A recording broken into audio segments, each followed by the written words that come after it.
bora tu msonge. Ona wengine utaenda kurushia huko.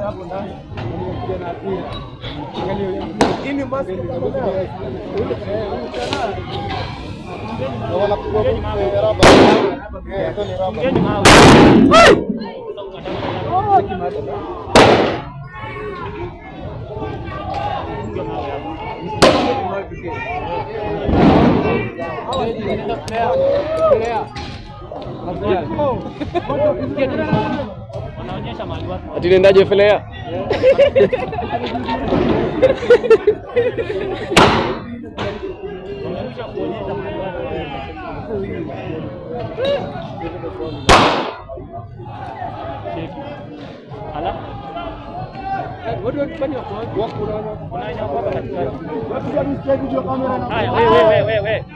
Acha hizo. Wewe sasa ni nini bana? Hapana, wewe acha bana.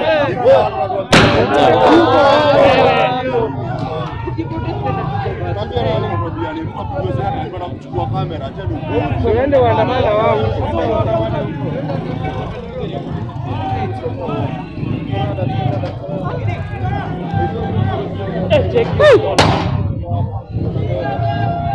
Sasa hujatupa risasi tu sasa. Wala meja. Wanakuja hapa. Huyo madamu amepigwa mawe ingine moto.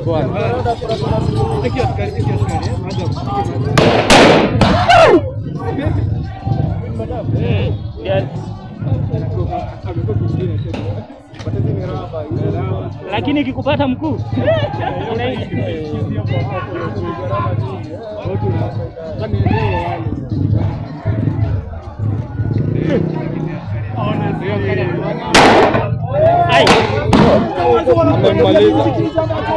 amelima huyo jamaa. Huyo amekufa huyo.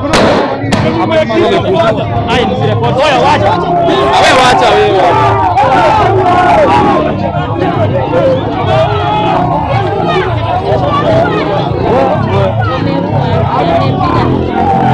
Ni hapa simu hiyo. Muta nyuma.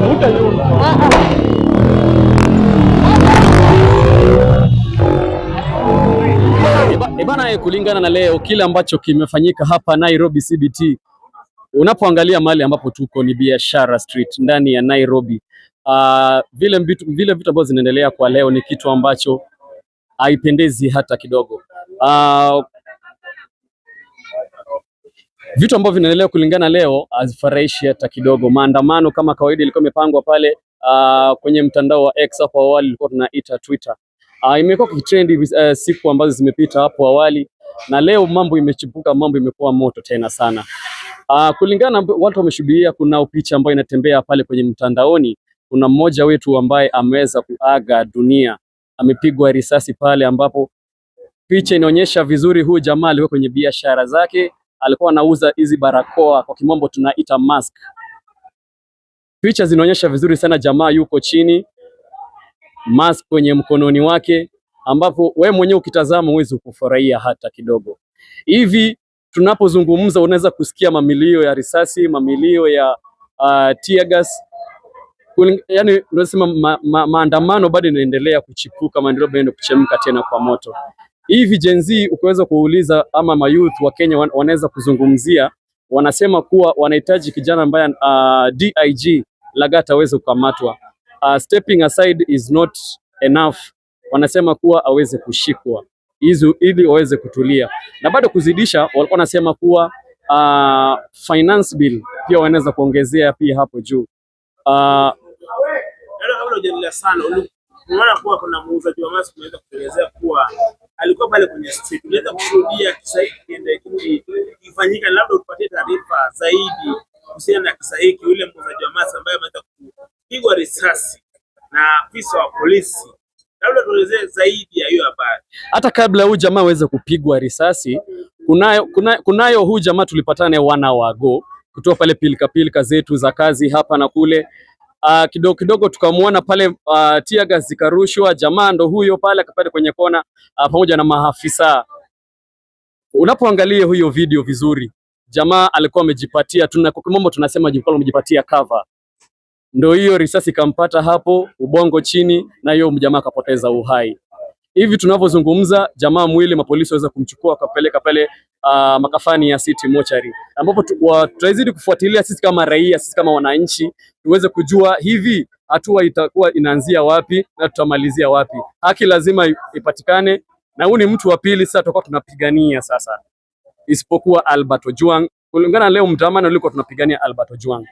So kutoka leo pia tunaongezea mtu mwingine, itakuwa tunapigania huyu jamaa ambaye ameuawa. Kwa sasa bado kwa majina bado tutajua, tukiendelea tutazidi kufuatilia familia, tutazidi kufuatilia wale ambao wako karibu na yeye, tujue kuzidi kwao ni wapi, jamaa anaitwa nani, ili tuweze kuchukua hatua kutoka hapo. Labda ukiwa pale, huyu jamaa aliweza kuonyesha kuwa ni threat to security ama ilikuwa vipi ndipo sasa polisi wakaamua kupiga risasi?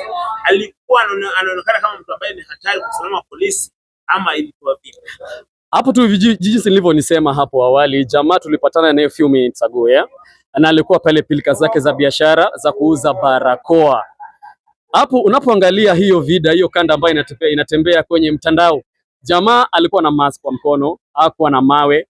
Na wewe kama polisi unafaa kuwa unashughulikia ule mtu mwenye ako na mawe kwa mkono au amekurushia mawe. Na jamaa mwenyewe alikuwa amechukua cover vizuri, alikuwa amejilinda na mask zake kwa mkono.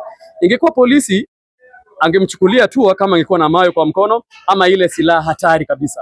Na jamaa mwenyewe anaweza kuliwa na mask zake kwa mkono, hapo ngile amepigwa risasi imeanguka chini, mask yuko kwa mkono hadi kwa sasa. Hivi tunazidi kuomba Department of IPOA waweze kustep in, waweze kuchukulia hii kitu ikuwe ni serious on their hand. Isikuwe ni Albert peke yake tunaweza kumpigania. Ikuwe ni kitu ambacho tunashughulikia raia, bora wewe ni Mkenya, usipokuwa Mkenya bora uko kwenye right side of the law. Sawa. Let's be work on the constitution of Kenya. Constitution tusitoke nje. Polisi afanye kazi yake jinsi inavyofaa, raia pia aweze kuprotectiwa jinsi inavyofaa. Kazi ya polisi ni kulinda raia, utumishi kwa wote. Sawa. Na pia tumeona kuwa kama kwenye maandamano bwana, kwa kulikuwa na watu ambao walikuwa wanatembea na pikipiki kwenye haya maandamano, wakaweza kukabiliana na wale Gen Z ambao walikuwa na protest for justice for Albert Ojwang. Labda wewe ndio umekuwa kwenye haya maandamano, unaona kuwa hao mtazamo wako ndio kulingana na hao watu ambao walikuwa kwenye pikipiki, unaona wengi wakiwa na nyaunyo wakienda kupiga wale waandamanaji pale.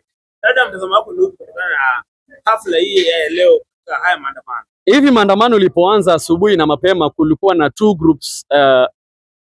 We mwenyewe ungeweza kuelewa ni vipi. Kuna wale ambao walikuwa na marungu, alafu kuna wale pia wale walikuwa wanafanya tu shughuli zao za maandamano. Na hapo mbio wakaanza kupigana wenyewe kwa wenyewe kabla polisi kuingililia.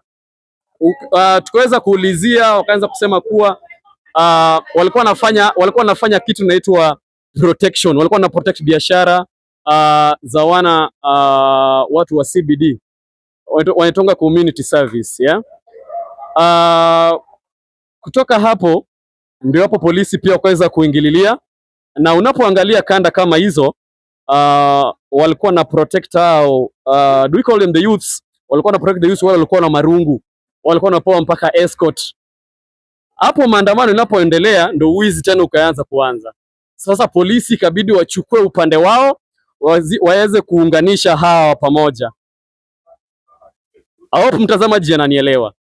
Wakaweza kuunganisha hawa pamoja, polisi wakachukua upande wao. Sasa ikabidi ni kukabiliana nao wote pamoja. Unaelewa? Hapo ndio wizi ikaweza kuzidi, maduka ziweza kuvunjwa, ma laptops zimeweza kuibiwa hapo Biashara Street, Lutuli na kila mahali kwenye CBD maduka zinavunjwa. Unaelewa? Mambo yanazidi kuchemka. Hata tunavyozungumza sasa hivi kunao maandamano bado yanaendelea. Mambo Kwa majina naitwa Pablo Escobar. Nikiwa pale kwa tafuta vitu yangu ya kula. Unajua hivyo. Angalau pia wanangu wale. Nikiza mimi nikiwa pale niko zangu pale. Nikitafuta haki yangu pale. Nilikuwa nauza mask pale. Pale nilipata kukata na wembe. Unaona mimi nasikia kweli. Nilikuwa siku mzuri sana hivyo, nafikiria hivyo. Hiyo ni shughuli ya saizi. Umeelewa? Unaona vile inakuwa. Ambapo Sakada pia afanyi mzuri. Ananika watu wengine au nazulumiana nao sana. Sasa wanakuwa wameshikana watu wawili, ambapo watu si wajinga. Serikali juu nani? Sasa ambapo watu si wajinga hapo. Sawa. Hapo Volleyball. Mbona unaonyeshia kidole gavana wa Nairobi Sakaja mwenyewe kwa kile ambacho umefanyiwa, ambapo tunaumia sana. Kama jana tukiwa hapa bana, mtu anakuja anakula, askari anakula, tuna polisi anakula, wanaelewa yote wanakula, usikie hivyo kitu moja. Sasa jana ni polisi ama ndo nani, unaelewa? Wote wanapenda kula haramu, wanashika tuna haramu. Sasa niulize, troli nisha troli hapa, watu si wajinga, nisha troli hapa. Mtu wa troli wamuuliza nini? Mimi ni mtu wa troli bana, waelewa? Waelewa troli inafaa paka na katwa hivi bado nakatoka pale. Troli ni mtu ule ana uwezo, sawa? Sisi tunajituma, angalau mwanangu akule, waelewa? Familia yako ikule, jioni msikose chakula mpaka nijitume, waelewa? Sasa yeye ako pale juu, yeye wala pale pilau nini pale, kila kitu iko pale kwa barakoa pale. Hivi Escobar waliokuvamia, kwa hivyo tunavyotazama uko na alama huko kwenye paja.